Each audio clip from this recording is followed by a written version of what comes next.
Well, we got 49 people and counting, so that's officially a quorum, a Substack quorum. You need so good to see you. You too. Thank you for the Substack welcome on day Well, two. well, that's what I'm here for. I'm here to welcome people to Substack. Especially, I saw you talking about it, and you seemed a little bit nervous about it. So I just didn't want you to be nervous about it, and wanted to make sure you felt good about coming on. Yeah, no, was nervous, but it's just been a really, really lovely welcome. Strange to say about anything having to do with the internet. But Yes, yes. I like. so far so good. Knock I like on to think I wood. like to think of Substack as like the internet for grown-ups now. Like that's just Yeah. sort of No, tell me yeah. how you're finding it. How are you? Because yeah. Well, I've been on here over 2 years now, which is funny because I felt like I was late when I joined, even though now people are like, "You've been on here forever." But, and I think you have to figure out how it best works for you, and also I think that's I find great about Substack, you can keep figuring that out. Like, if you Yeah. go, "I'm gonna write every day on Monday," and then you can be like, "Nope, Thursday." You can just sort of like or, "Nope, I'm not gonna write this Thursday because I'm gonna talk to you on my live instead." Like, it's a very, mutable platform for your output, so it doesn't have to be the same thing all the time. I love that, and I also just really love like, I feel so confined by like, you must write into this box, and you have this many characters for some arbitrary reason, and no, it must be 2 minutes, it's 2 Yeah. minutes 30, like, fuck off. Sort of. Fuck Maybe fuck yeah. off. Yeah, and I'm just it's just feeling really good to have that all of that, ability to stretch. Really nice. Yeah. Yeah, I mean, I tend to so it's what I found, and I didn't know this, but like I do stand up comedy. I do podcasting. There's a lot of things I do, but like Substack has been a place for me to write in long form ways that I wouldn't write otherwise. My articles end up being longer than I think people would expect, or the Yeah. pieces I write. But it's just how I sort of, and sometimes I've had people like it, a lot of people like it. Some people said these are too long. I'm like, then don't read it. This is for me. This is for Mhm. me. So I think it's Yeah. really for me, the more I approach it like a creative outlet for myself, and hopefully people will read it, and people tend to if I get people reading it. But the more I sort of look at it as like this is my space to do, it's not my space. I'm gonna be clear, it's not my space, but it is it is a place to like sort of mess with my own and ideas that I haven't fully formed with, but also in a way that is not like on those other platforms where, and I only have five more characters. That it actually has been Yeah. beneficial to me as a creative, as a person who's out here doing this work. Well, I feel like stand-up comedians have that practice of, like, trying out new material, in a tiny club and just that kind of workshopping thing, which is not really like once you leave school, if you went to a writing school, which I didn't do, like, Yeah. that's not anything we ever do, Like, you don't Yeah. show your bad first drafts, like, Yeah. but it's cool, I love it, yeah. No, that's stand-up comedian. You're like, if I don't show my bad first draft, I'll never get a final draft. So like, and I think it helps me on Substack because it's like at some point you just got to post the thing. I've been working on this for 3 days. Yeah. I got to post it because otherwise, also I tend to write topically, as you Yeah. as you do too sometimes. And it's like if you hold it for 2 more months, it doesn't exist anymore. Yeah, yeah, yeah, totally. Yeah. Cool. Well, that's yeah. So what do you have thoughts about how you will use it or things you want to try or You know, I think yes, I do. And one of the things I'm thinking is I've been writing a book for the past, year and a bit with Astra Taylor, who I think you also know. I see some Debt Collective folks on here, including the Debt Collective. Astra Taylor is one of the founders of the Debt Collective, but also an incredible writer and filmmaker. And this is the first time I've written a book with somebody else, but, I made this joke in this Instagram video of this quote, which actually Zoran Mamdani, quoted the night he won the election, quoting his father, saying that his father used to say, "When the going gets tough, the left writes books," which is actually something Mahmoud Mamdani said to me 20 years ago, like during the Bush administration, Oh, wow. Yeah, and I've always and I have had it in the back of my mind as Astra and I have been working on the book, like, "Oh, yeah, when going gets tough, the left writes the book." But anyway, I it's a weird time to be writing books because all around you, you're just hearing publishing is dead. No one reads. Like, Mhm. like every like the ashen faces of our publishers, if they're reading, it's romance and fantasy, like all this stuff. Yeah. So it's like, and also AI is gonna think for us. So it's just like I can't help but write, like, it's how I think, like you're Yeah. saying, like, it's for me, like, but writing in this period when thinking is under assault, right, has really made me a lot more aware of how, like, that moment where it's like, it's so hard, it's so awful, you're swearing you'll never do it again, it feels like total chaos, and then something crosses over, and Mhm. you're like, "Oh my god, I get something now that I didn't get before," and you're like, "Okay, now I Mhm. can talk about this." And and I think that we don't share the mess enough, right? Because if we only come out when everything's perfect, then people are gonna think this is easy, and they're not gonna understand that actually, like, that sense of clarity is something that you earn, right? Mhm. And so I wanna find a way to use it so that we share that, like, we share make it visible. Yeah. I think if we don't, then people are gonna be like, more inclined to outsource their thinking Yes. and think that that's thinking, right? Like, think Yes. that Yep. that's Yep. right? So there's that, but then there's also, like, everyone's saying, like, "My attention span is shredded, I don't read anymore." I feel that, I don't know if you feel that way. So one of the things I've been thinking about, is e eventually using it to read the book we've written together with readers, in some kind of way where it's kinda like a little mini seminar, but we're just, like, holding each other's hands, like, "We are gonna read a Yeah. not short thing together." It's not too not too long, but, like, we talk about it, and I guess I'm describing a book club, but or a seminar or something like that, but we'll find a way to make it cool with guests and, all kinds of stuff.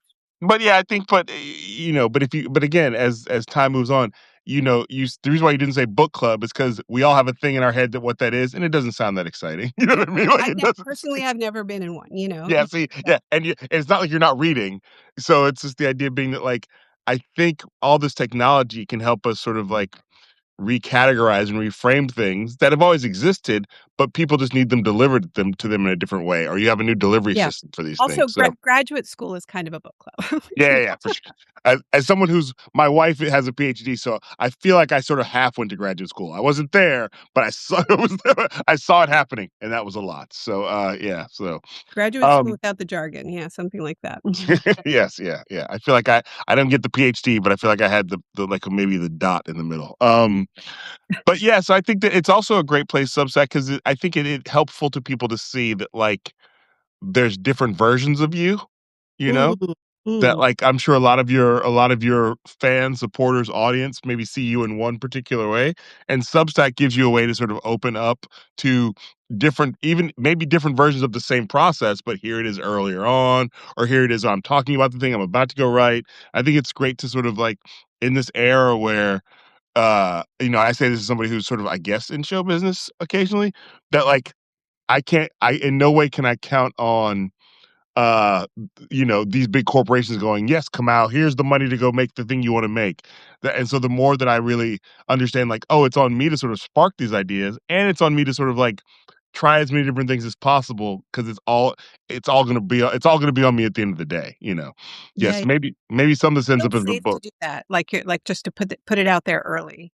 Yeah, Yeah, I mean, interesting. not like it's. I'm not gonna say it's not necessarily it's wrestling with the ideas, not necessarily not like here's the first draft of my book. I'm not necessarily doing that, but Yeah, like, and also, or just wrestling with ideas generally, and then going like, oh, now now this thing that I was wrestling with has become a bigger idea. I mean, it sort of happens to me now where I will be I will make a video that I put on Instagram, and I realize I got more to say about that, and then I'll write the Substack. You know what I mean? It's like the idea that, like, these ideas, these different platforms and frames give me different ways to wrestle with ideas, and then I get to find, oh, this one I actually really have a lot more to say about.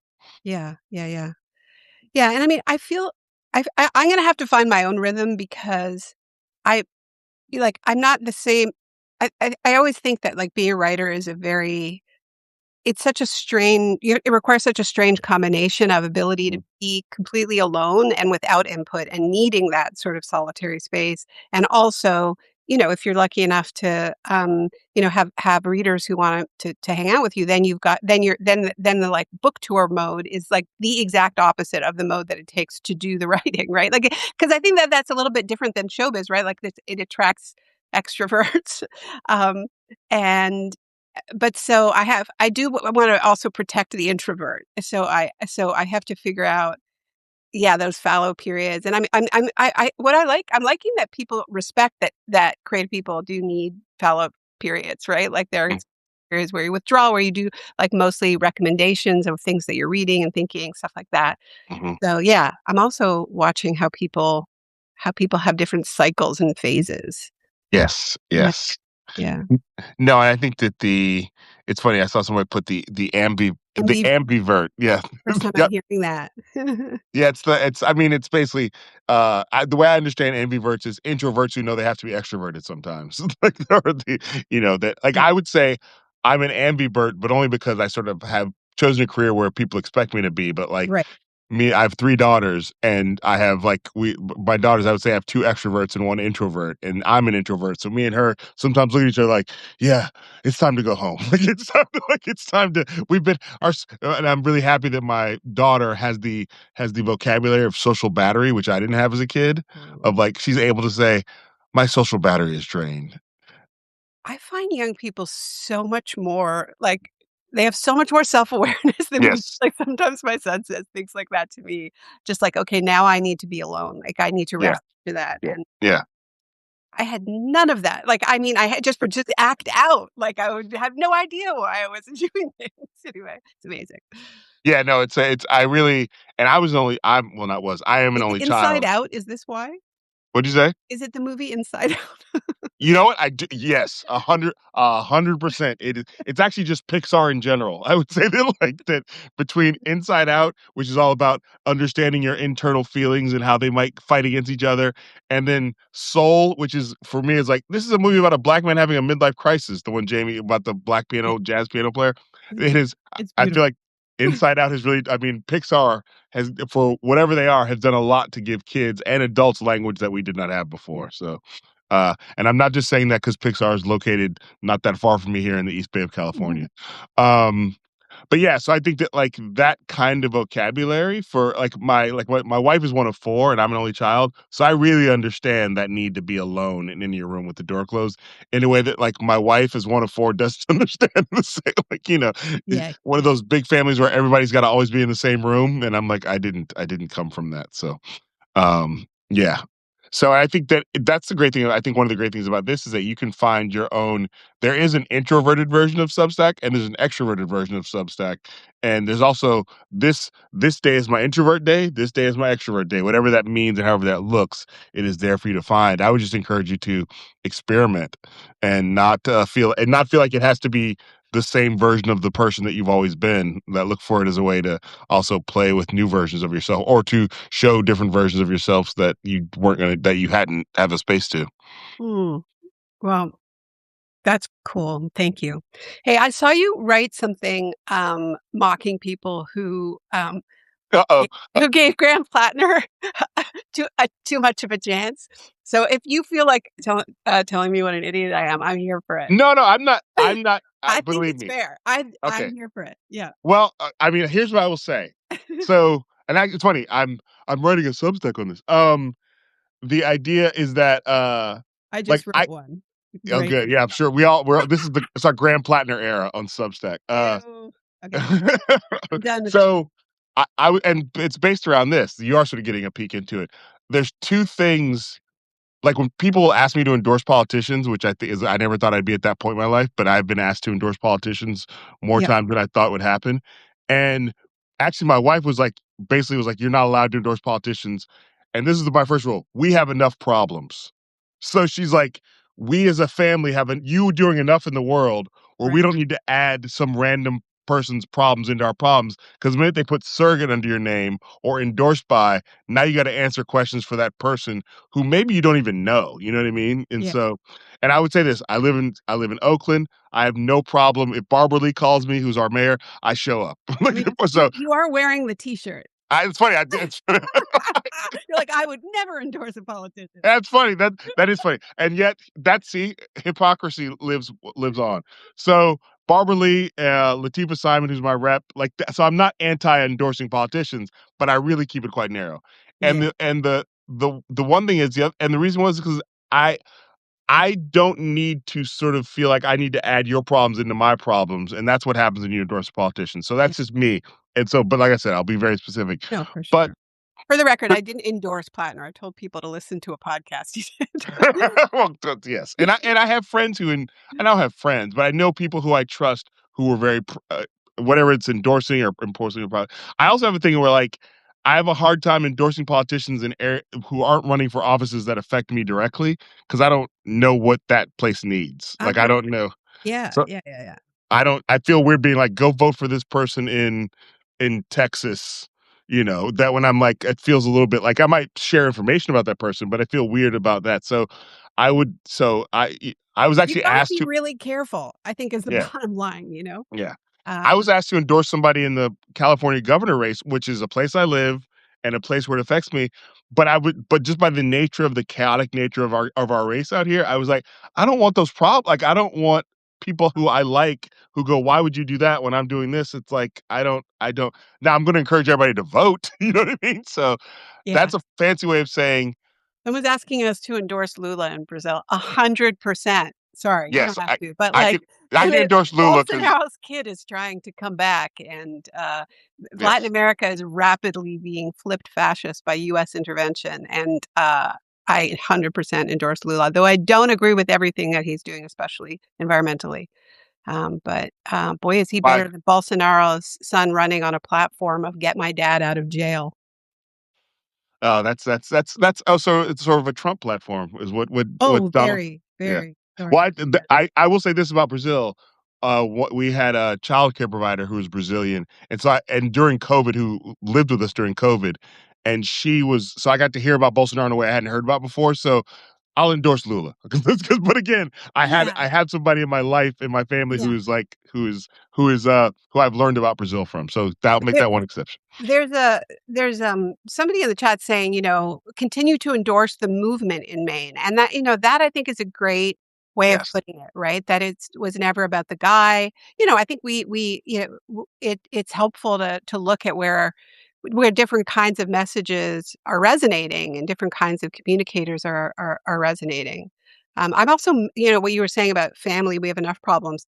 I find myself married to a politician all of a sudden. My my, my husband is the leader of Canada's third party, the NDP, our Socialist Party, Democratic Socialist Party. So Hmm.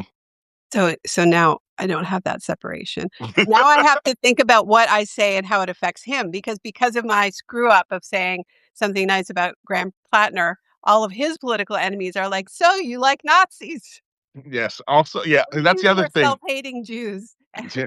Well, and my wife has to deal with the fact that she's married to a very outspoken comedian, and so she will get texts from people. What did Kamau say? And she's like, ah. So like, that's why I feel like she's like, we have enough to deal with your career, which she's happy to support. Yeah. But so I'll say this about Graham Plattner. I think that like Graham Plattner is just further proof, not that it was needed, but I think some people are realizing it, that just generally the problem of I will say that the left has always had just the white left has had a racial blind spot, like about, and so the idea, and yes, endorse the movement. I'm a big person of causes and campaigns, not necessarily people. And I think that like the minute a black person hears, and it's funny, this guy has a Nazi tattoo.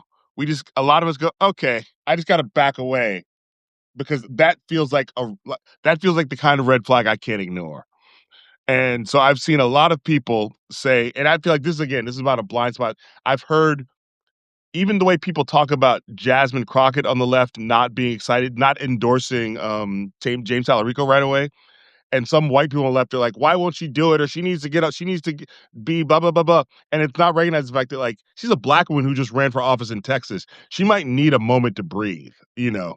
And so I think again, there's these racism, racial blind spots that the left has Yeah. that specifically that the minute, and again, I wasn't talking about Plattner. I Yeah. never mentioned him, but as soon as I heard Nazi tattoo, I was just like, huh. I sent this tweet. I'm like, I'm just gonna step out of the room and let this play out without being No, I'm involved. Like, smiling because I think the best post I saw someone say about what was just, what if you made a person out entirely out of red flags? And I was exactly, just like, yeah. and that's when, yeah, things were piling up. Yeah. And that's why when You other know, things came out, I was touche. I already mean, look, the only reason why I 'cause just in my defense, I just want to say 2 things. I looked at the tattoo and I was like, "I didn't know that was a Nazi tattoo." Like, I don't I'm like, if it was not a swastika, yeah. I was like, that looks like a skull and bones. That looks He seems like the kinda guy who would get a skull and bones tattoo because he's, Mhm. like, was, like, rushing to, join the Marines, and that's the culture. Yeah. So it's like, okay, if he didn't know, it's possible. If I didn't know, maybe it's possible he didn't know, but I should have known. But anyway, but that's the only reason. And then, but um, yeah. Look, I think in retrospect, what we know now, after listening to the interview that got my attention, which was with John Favreau, I think he's an incredible bullshitter. Like, if this is, if he was putting this on, because he was talking about getting into this over trans rights and all of these things, But I think what I'm feeling right now, I don't want to relitigate this, is yes, 100% a blind spot about race, but also the blind spot about gender. It's more Yeah. than a blind spot. I mean, it's wild. Like, I'm actually amazed that people are still vocally defending him, and minimizing what, like, some of the things I'm seeing from the men of the online, yes, white left. Not all white though. Just thinking about some No, no, no, no. outliers. Yeah, and this is it's part of this pattern that you've talked about and people have been talking about for a long time, of just like, the issue is taking on the establishment, taking on the money, and all these other issues are distractions that are getting in our way. And we're gonna keep treating them like distractions. And it's still being treated like a distraction. And just not understanding that actually this is how you lose again and again and again and again. Yeah. Um, and whether you're like actively um being an abuser, or just acting like it doesn't really matter and it's okay not to know how to talk about it, right? Mhm. Um, so yeah, this sucks, and I'm tired of losing. The losing suck, and the stakes are too high. Like, that was an important movement. That it's important to people in Maine, and it's important to people all over the U.S. to get that Senate seat, and it's important to everyone in the world who has to live under U.S. empire. Um, so these fuck ups matter. And Mhm. it's enraging that it keeps happening, like, on every single level, and I'm really mad at myself too, just for I mean, like I said, I'm not, I this is why politics is so problematic, awful. I don't know what word I'm looking for, but like, it's hard to say 100% I endorse this person 100% because to get to a certain level of politics, there's just been some things you did probably, especially if you are a white man of a certain age or a man of a certain age. I'll even say that there's just like there are there are we're constantly overlooking things with certain types of politicians, and again, I'm focusing on the dudes here, where it's like, well, it's that, but it's not that bad, and also it's worse than that. It's not as bad as that person over there, and so we're they've constantly doing this. changed. That was Yeah, that I like it went from like, that was 15 years ago. That was 10 years ago. Look, yeah, that was at least 2 weeks ago. yeah. So And I think that, and I would just want to be clear, the racism blind spot is also right there with the sexism, misogyny blind spot. That those things walks, which also walks, which then gets to the trans, which is not even a blind spot. That's a cudgel sometimes. But and the ableism, there's all these things that sort of like work together. I'm just saying, as a black person, that's the one that I sort of often see that sort of hits my Peter Tingle first, is the racism one. But I think that there's this desire for this, like, hyper macho masculine, like, we need our hard guys, Yeah. and that sets off a lot of alarm bells for me, and even as, an anti-Zionist Jewish person, and knowing how this sort of like warrior Jew ethos has been weaponized to, and so I, like, now, like, people are like me are getting attacked for apologizing. Like, this is weak. We can't be weak. We have to still Yeah. be warriors, you know? It's Mhm. just like, Yeah. what is going on, you know? Anyway.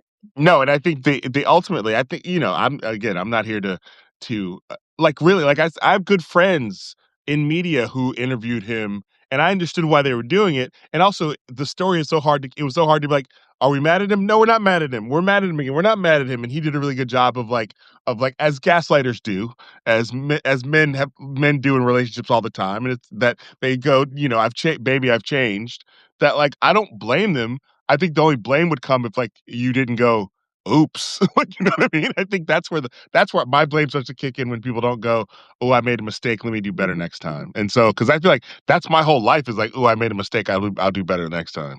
I mean, one of the points that I saw, and to do a little DSA plug, you know,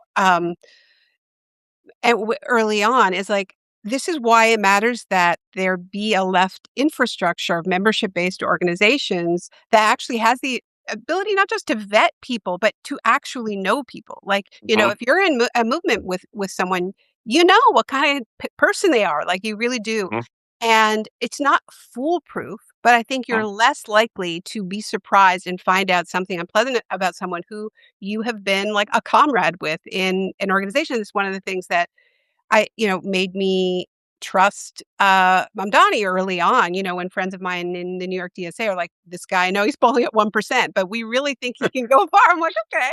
yes, But the important thing was, this is not some politician. This is somebody who's been at the meetings for years. This is somebody yeah, who we know.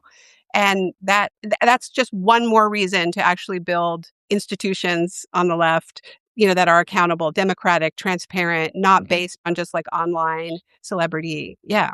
Yeah, I mean, and just somebody just put I know you didn't say this, but I just wanna be clear that Plattner was not a DSA candidate. I don't think that's what No, we I were know. saying. That's what I'm Yeah. saying. Like Somebody just put that. in the chat. I just wanna make sure that Yeah. we yeah, yeah. Yeah.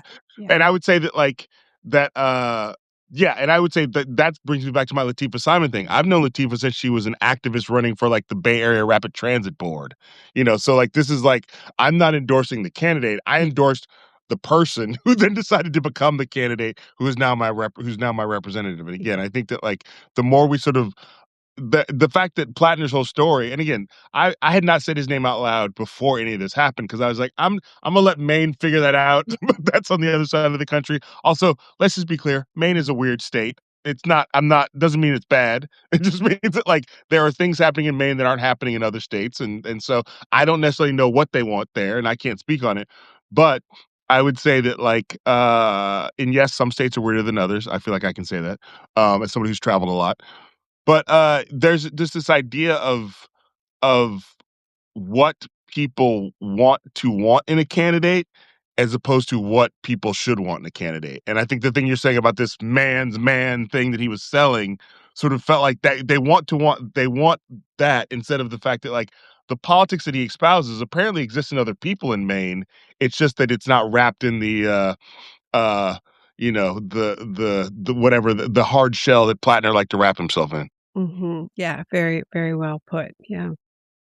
So, I mean, yeah, so I'm not here to, I'm not here. I mean, I was also in a position of, like, during when Kamala was running for president, I was in a position of, like, being very critical of her not coming out strong for Palestine, and not, and she's from the Bay, so it's like this is what we do here. Yeah. There are ceasefire signs everywhere around the Bay, everywhere in Oakland and Berkeley, but also being like, I don't want Trump to win. So I understand this, like, that's the place that politics puts us in. So I made a video saying go vote for Kamala, as I also wrote things about, like, free Palestine, and that then puts you in a position of, like, now nobody's happy with me. Yes. Yeah. Yeah. Yeah. You've offended all of Maine, by the way, in the chat. Nothing's wrong with being weird. I There's don't nothing know wrong this with being guy. weird. I'm a Yeah. that's why I said I'm not saying I didn't say I didn't say it was a bad thing. I just said it's not It's people in Maine know that they're not living in the same America the rest of us are living in. yeah. Yeah. Um, well, okay. Well, I mean, we can wrap it up here now that I've offended Maine. Um, thank you for talking to me. Thank you for Thank you joining me. for inviting me. Thank you for welcoming. Thank you for introducing me to all these great people in the chat.